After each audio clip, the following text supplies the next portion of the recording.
Eisenhower de Llanon Zapata, muy buenos días. Buenos días. Eisenhower, el pasado miércoles 9 de diciembre y jueves 10 de diciembre se celebraron dos eventos, más para la vitrina que para la realidad en Colombia.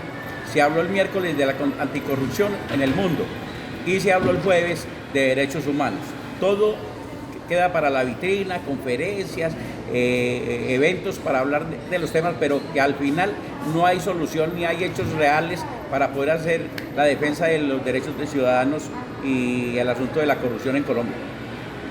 Bien, como lo dice usted, Jorge, efectivamente hay un discurso muy fluido y le cabe toda la teoría frente al tema de derechos humanos y el tema de corrupción.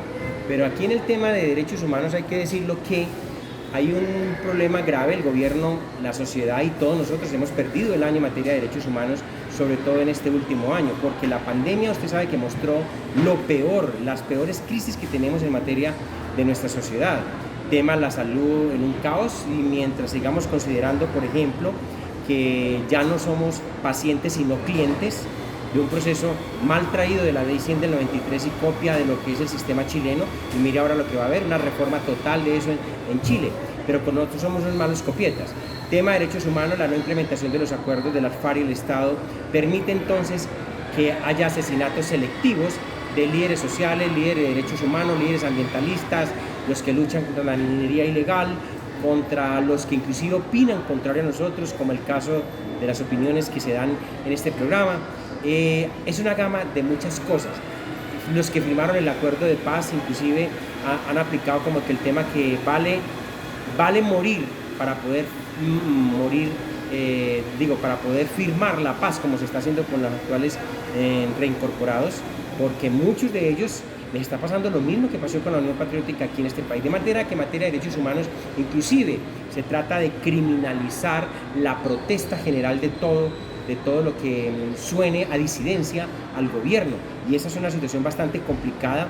El tema de la educación sigue siendo grave porque muy pocos tienen acceso. Esta pandemia demostró, por ejemplo, que muy pocos tienen acceso a la comunicación sincrónica para efectos de la educación, y eso nos lleva pues al traste a nivel nacional. Tema del medio ambiente, estamos deteriorándose, la maquinaria que se está moviendo en materia mineroenergética significa también destruir parte del medio ambiente para producir ganancia vía minería. El tema de la explotación vía narcotráfico, vía gota a gota, que usted sabe muy bien que en esta época de crisis fue el narcotráfico quien sostuvo precisamente esa economía ilícita en la gente, y que no fuera mucho más grave la pandemia. Por tanto, lo que decía el doctor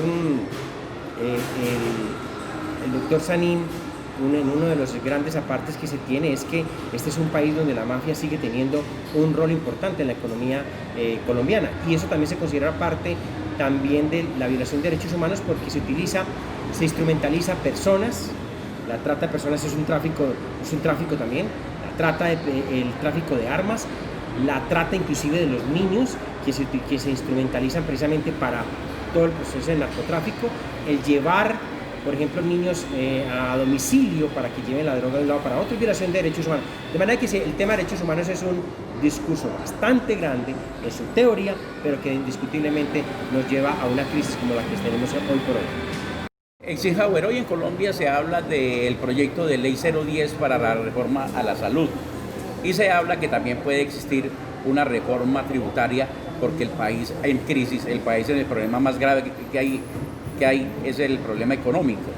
Este país, en el asunto de la reforma a la salud, como todo el mundo quiere que se acaben las EPS, le van a proponer a la gente que se van a acabar las EPS, pero nos van a mandar unas empresas como de seguros para que usted tenga que pagar eso. Menos salud para los colombianos. ¿Qué podemos esperar de lo que el gobierno nacional puede plantear?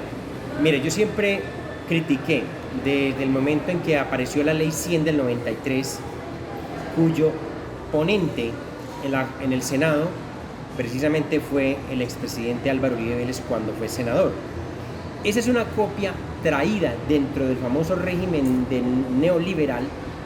Esa copia fue traída de Chile, en el cual se crearon los fondos privados de pensiones, también la salud. Usted recuerda que aquí había una unificación en materia de pensiones y salud, lo manejaba todo el Instituto Colombiano del Seguro Social. Eso era realmente unificado, y era una vocación pública que se tenía frente a eso, la garantía de la vejez para el tema de salud y la pensión. Ahora, al dividirse eso, con la famosa Ley 100, usted ya no es paciente del sistema de salud, simplemente es un cliente más, en el cual se paga a través de un tercero, que son las IPS y las EPS. Si la situación con la reforma no genera, en otras palabras, la universalidad de ese derecho a la salud, cualquier reforma que se haga serán pañitos de agua tibia. Quiero retomar lo que pasó con la constituyente que se creó ahorita en Chile, hace menos de un mes. La gente votó y el principal instrumento que van a reformar es el acceso a la salud del pueblo chileno.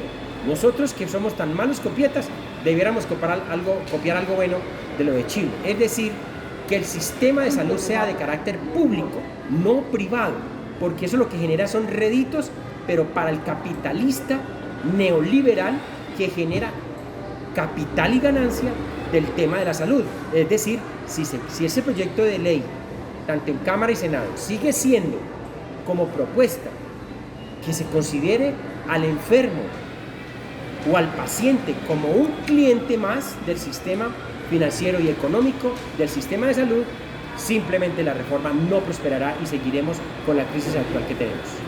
Bueno, y en el asunto de la reforma tributaria, buscando más recursos donde no hay, en un país en crisis, ¿qué podemos pensar? Pues mire, Jorge, nosotros hemos terminado pareciéndonos a quien criticamos.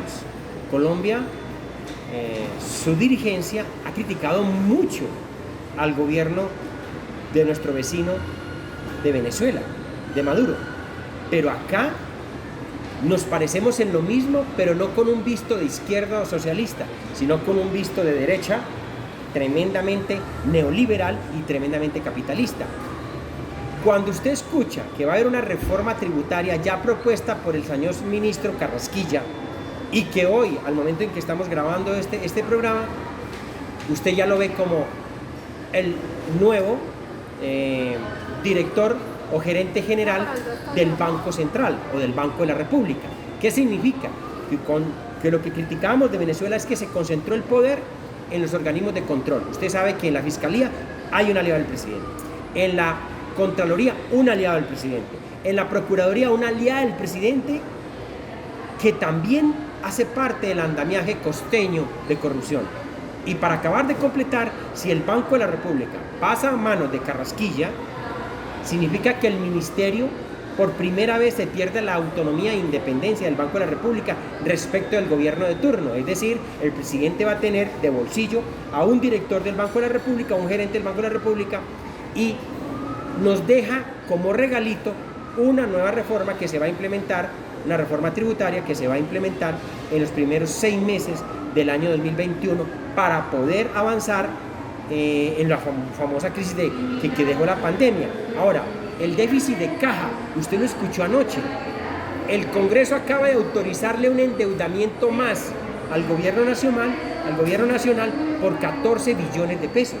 ¿Eso qué significa? Que el gobierno tiene cheque en blanco con toda la cooptación de los poderes públicos para hacer lo que le dé la gana. Y eso es lo que nos va a dejar también el ministro Carrasquilla. Bueno, Eisenhower, en aras de todo esto, la pregunta es, ¿somos un país cómplice de todo lo que pasa en Colombia? ¿Somos ciudadanos o somos habitantes? Yo creería que somos habitantes y de paso. Casi que como vivimos en arrendamiento, en otras palabras, porque acá no hay una sociedad que se movilice. Le estamos dejando la movilización a unos pocos y que inclusive es una movilización calificada. ¿En manos de quién están las movilizaciones? De los mismos sindicatos, estudiantes y algunos universitarios. Uno diría, ¿y el resto de la población qué? Quienes sufren las consecuencias generales de las decisiones que se toman. Eso es lo que está pasando acá. Eisenhower, es que viene lo siguiente, FECODE pelea lo de los profesores, ¿Sí? Los taxistas lo de ellos, el transporte de carga lo de ellos, de pasajeros intermunicipales lo de ellos, los sindicatos de las empresas de servicios públicos lo de ellos. Todo pelea una cosa puntual y no peleamos el derecho de los ciudadanos en Colombia. ¿Qué es lo que nos está pasando realmente? No, esa falta de cultura y de conciencia sociopolítica nos sigue afectando en el país. Aquí tenemos digámosle así, que aquí no hay la rebelión de los miserables. Por lo siguiente, mire, suben las tasas de interés, entonces no protesta la clase media y la clase baja, que se endeuda todos los días en el tema de tarjetas de crédito y con la banca. Aquí ya se decía, 4 millones de personas que estaban en la clase media van a pasar a la clase pobre, porque la pandemia mostró eso. No hay con qué pagar. A eso agréguele que el tema del desempleo, no hay forma de cómo generar más empleo en este país y un empleo productivo. No un empleo de carácter burocrático que se llama. Aquí esa clase desempleada, esos más de 5 o 6 millones de personas desempleadas deberían estar en la calle protestando contra el Estado, tanto el Estado, el gobierno municipales, departamentales y nacionales, para generar nuevas expectativas. La economía naranja es un fracaso, es simplemente una situación que creó el gobierno nacional para unos pocos. La gente que mantiene endeudada con el gota a gota, la gente que vive para el narcotráfico. No hay una solución real que nos permita que esa clase más llevada, más miserable en otras palabras, proteste contra el Estado, y no se ven alternativas. Como decía mi abuela, más fácil se acaba la guamasa que los marranos. Estamos iniciando todo un proceso de precampaña electoral con los mismos y con las mismas, y yo veo al Estado quieto, a la sociedad que hace parte de ese Estado lo veo quieto, no tiene conciencia sociopolítica y cultural, y resultará premiando a aquellos mismos yugos que en el pasado le han hecho su vida imposible. Eso es lo que estamos viendo en el país.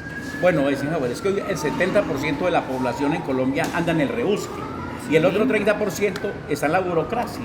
Y entonces ese 70% en el rebusque que paga impuestos, sosteniendo la burocracia en Colombia, Senado, Cámara, ministerios, alcaldías, consejos, asambleas, el Senado de la República, la Cámara de Representantes, todo un andamiaje, el SENA, la Contraloría, la Procuraduría, la Fiscalía, las personerías, la Policía, el Ejército, todo eso lo sostenemos con los impuestos de los colombianos, y el 70% de los colombianos andamos en el rebusque. ¿Qué podemos esperar para poder construir alguna cosa en Colombia? Insistir en la fórmula, y es decir, los ciudadanos de a pie, esa economía de rebusque, los que están en el rebusque, el que vende desde un tapabocas hasta el que vende la cocada, o el que está en los semáforos haciendo maromas para poder que le den una moneda. Si no hay conciencia sociopolítica de lo que nos está pasando, de todo lo que influye en nuestra vida, y sobre todo porque es una cuestión de carácter político, es que ese tipo de situaciones pasan por un rango político, pero no por politiquería.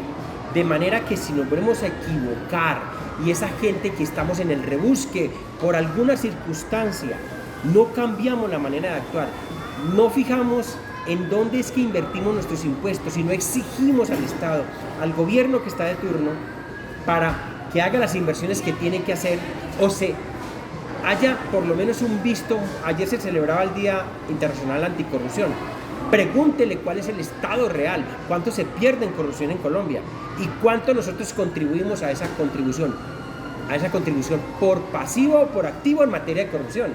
Porque el ciudadano que se aguanta la coima para poder obtener un favor del Estado, o ir a obtener un favor en el Sisbén, o que me meta en el listado de beneficiarios de vivienda, o cualquier otra situación, hace parte de la corrupción. A eso agréguele un Estado burocrático, que donde el funcionario deja inclusive de reclamar derechos para no perder el empleo, o para que no lo califiquen mal si está en carrera administrativa. Y a eso agréguele que el sindicato también le dice, si usted no está de acuerdo con nuestras políticas, usted no puede reclamar al sindicato también, y el sindicato se tiene que sentar ¿con quién? Pues con que tiene que negociar el pliego de peticiones, que genera cualquier redito, en otras palabras, en favor de los trabajadores. Hoy la pelea, hoy usted ve la pelea, que cuánto le van a subir al salario mínimo.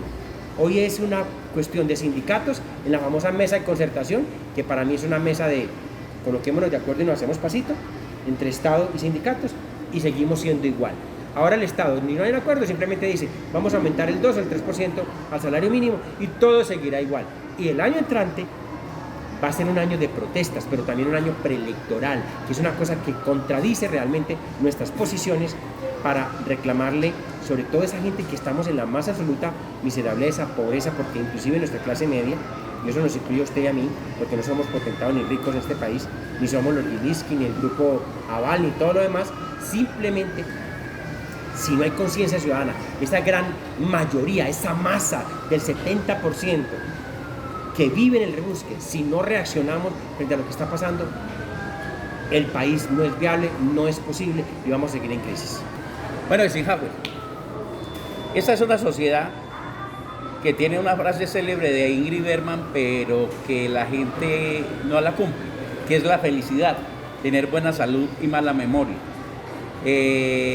Aquí tenemos mala memoria y mala salud, pero la memoria nos mata es por lo siguiente: somos expertos en recibir a todo aquel que nos habla bonito aunque no sepa hacer nada, porque hay tipos especializados. Los filósofos son tipos que hablaron muy bonito, pero nunca tuvieron la acción, porque hablaban bonito para que otro ejecutara y los demás no ejecutaban. Hoy todo el mundo nos coge aquí, que Platón, que Aristóteles, que Sócrates, todo el mundo nos habla de lo que los filósofos a través del tiempo habló de lo que había que hacer. Es la legadera. Había que hacer. Entonces uno tiene que ponerse en tareas de lo que está sucediendo realmente en Colombia.